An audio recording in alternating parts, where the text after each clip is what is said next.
116 évvel a Magyarországi Közgazdasági Társaság létrejötte után a felvidéki közgazdászok is megalakították szervezetüket Somorján. Az ünnepélyes eseményt egy konferenciával kötötték össze a szakemberek, melynek témája a Kárpát-medencei gazdasági együttműködés volt. A rendezvényre Vajdaságból, Erdélyből, Magyarországról és Felvidékről érkeztek közgazdászok, hogy a régiófejlesztés mellett a magyar közgazdasági társaságokról hallgassanak meg előadásokat. A konferencia első részében felvidéki politikusok elemezték a szlovákiai politikai és gazdasági helyzetet. Becsei Zsolt, a Nemzetgazdasági Minisztérium államtitkára vázolta az új magyar kormány határmenti együttműködésekről szóló elképzeléseit. Egy olyan gazdasági térségben gondolkozzon, ami tehát a lehető legszélesebb, Kárpát-medencei szintű, és ahol minden magyar közösség megmarad és ott marad, ahol van. A továbbiakban a 3 országból érkezett előadók konkrét példákon mutatták be a határon átnyúló együttműködés sikereit. A konferencia második részében az eddig létrejött közgazdásztársaságok mutatkoztak be. A Magyar Közgazdász Társaság magára vállalta, hogy segít a határon túli magyar társaság alakulásában is.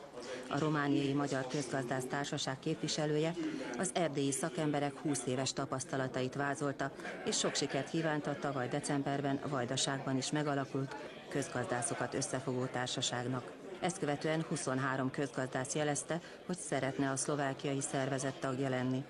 Pogány Erzsébet, aki a kezdeményezés élére állt, szavazásra bocsátotta a társaság alapszabálytervezetét, melyet a tagok elfogadtak. Kapjunk önöktől megbízatást arra, hogy a beegyeztetést a belügyminisztériumban végezzük el, és december 31-éig a következő közgyűlést, iparkodni fogunk korábban, de mégis minden esetőségre számítva, december 31-ig tartsuk meg a következő közgyűlést, addig arra gondolok, hogy még nagyobb érdeklődés lesz, még többen lépnek be. A tagok egyetértettek a javaslattal, és a hivatalos programot követően kötetlen beszélgetés során egyeztettek a jövőbeli tervekről. Üdvözlöm a stúdióban Szél Ervint, a Magyar Közgazdász Társaság főtitkár helyettesét. Jó napot kívánok! Jó napot kívánok, köszönöm szépen a meghívást! Hát ugye kiderült, hogy 116 éves a Magyarországi Közgazdász Társaság. Mit kell tudnunk erről? Tehát mondjuk az átlagember nem nagyon hallott erről a szövetségről. Igen, valóban így van. A társaság 116. születésnapját ünnepelte az idén, május 27-én. Ez a társaság 1894-ben alakult meg, és hát nagyon sok tudnivaló van róla az elmúlt időszakban, nagyon sok minden történt a társaság életében, de azt hiszem, hogy nagyon röviden a társaságnak az megalakulásakor a célja az volt, hogy az alapítók szerették volna közösen kutatni a világgazdaság, illetve a régió gazdasági összefüggéseit és megoldást találni az aktuális problémákra, és hát én úgy gondolom, hogy ez a 116 év alatt ez az érdeklődés, kutatás, tanácskozás ez megmaradt, és idén már büszkélkedhetünk azzal, hogy a határon túl is szervezetek alakultak. A társaság szerkezeti felépítéséről gyorsan, röviden elmondanám, hogy a társaságnak van egy országos vezetősége, szinte majdnem minden megyében jelen vagyunk. Ez azt jelenti, hogy az ország egész területén vannak tagjaink, vannak magánszemélyek, de jogi tagok is. Ugyanakkor különböző szakosztályok is működnek a társaságban. A szakosztályok munkáját külön figyelemmel ugye kísérjük. Kiemelt szerepen van az ifjúságnak, az ifjúsági szakosztálynak. Az ifjúsági szakosztály pedig én azt hiszem, hogy rendkívül jó, dinamikusan működő szervezet, hiszen a fiatalok integráció, a szakmai integrációja a társaság részére is egy kiemelt fontosságú feladat. Ugye az kiderült, hogy határon túl már ugye Romániában megalakult már 20 évvel ezelőtt ugye a Romániai Magyar Közgazdász Társaság, pár évvel ezelőtt a Vajdaságban, most a Felvidéken. Ezek a szakmai szervezetek esetleg bekapcsolódnak a Magyarországi Közgazdasági Társaság munkájába, vagy tagjai lehetnek? Én azt hiszem, hogy mindenképpen egy nagyon jó kezdeményezés, és én személy szerint különösen büszke vagyok arra, hogy a társaság elnökségének támogatásával, de élére állhattam ennek a kezdeményezésnek, az integrációnak, és én azt hiszem, hogy meg vagyok rá győződve, hogy ez egy rendkívül jó kezdeményezés, hogy határon túl is szakmai szervezetek alakulnak, és mint egy partner vagy testvérszervezetként működnek a közgazdasági társasággal együtt. Nem titkolt célja az, hogy összefogás, egy Kárpát-medencei regionális összefogás jöjjön létre. Ez adott egy földrajzi környezet. Én azt hiszem, hogy óriási előnyt jelent az, hogy ugyanazt a nyelvet beszéljük.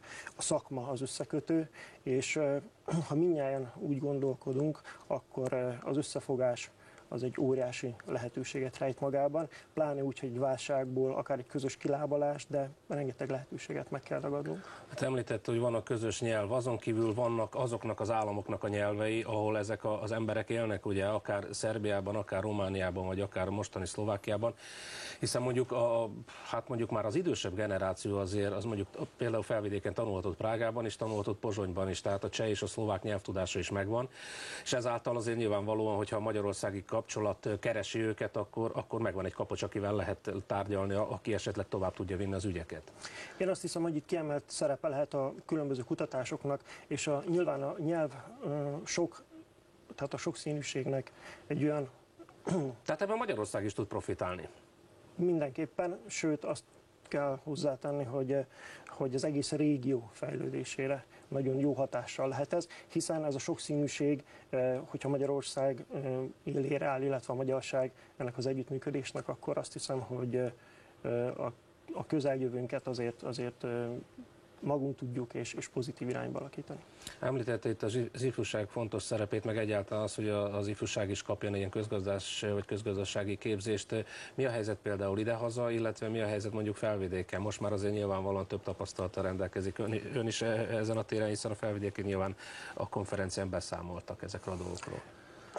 El szeretném mondani, hogy ugye 2004-ben indult a magyar nyelvű képzés a Felvidéken, és 2005-ben már is a kezdeményezés része volt, hogy együttműködést hozzon létre a Harsányi János Szakkollégium, amely Révkomáromban működik, a Magyar Közgazdasági Társaság ifjúsági szervezetével, és 2005-ben már létre is jött az első szlovákiai magyar fiatal közgazdász találkozó, és én úgy érzem, a történetiséghez hozzátartozik, hogy ebből a kezdeményezésből egy részt, másrészt pedig más határon túli szakmai szervezetek, illetve a magyarországi támogatással jöhetett létre 2010-ben a Szlovákiai Magyar Közgazdász Társaság, ami szerintem egy óriási siker, és ezúton még egyszer gratulálok a szervezőknek és a helyi kezdeményezőknek, hogy ez megtörtént. Ugye jelen voltak a Romániai Magyar Közgazdász Társaság emberei is, tehát vezetője, és ők miről tudtak beszámolni? Tehát azért ők rögtön elsőként már gyakorlatilag a rendszerváltás után elindultak és megszervezték önmagukat. A Romániai Magyar Közgazdász Társaság idestova 20 éves működésre tekint vissza. Én azt hiszem, hogy sikeres működés áll mögöttük, illetve hát most rendkívül sok fiatal integrálódott vissza a szervezetbe, akik korábban az ifjúsági szervezet életében vettek részt Erdélyben. Azok most már alelnökként vannak a társaság keretein belül, és szervezik a szakmai együttműködést, hiszen akár egy óriási tudásbázis, információ állhat rendelkezésre, de ugyanakkor egy szakmai kapcsolati tőkét kialakítani, mint magában Erdélyben, de akár az egész régióban, ami mondanom se kell, ebben a szakmában mekkora előnyöket rejtett magában. Hát ugye ott van például Felvidék, Erdély, az már az Európai Unió tagja, a Vajdaság még nem befejezés, vagy kérdésem rá, hogy őket hogy sikerül majd integrálni? Én azt hiszem, hogy ha a szándék megvan, és már pedig létezik részünkről mindenképpen, meg fogjuk találni annak a módját, a lehetőségeket, akár a rendezvények átjárhatóságával, konferenciák szervezésével, és azt hiszem, hogy ha valami rajtunk múlik, akkor azzal élni kell, azzal a lehetőséggel. Köszönöm a beszélgetést.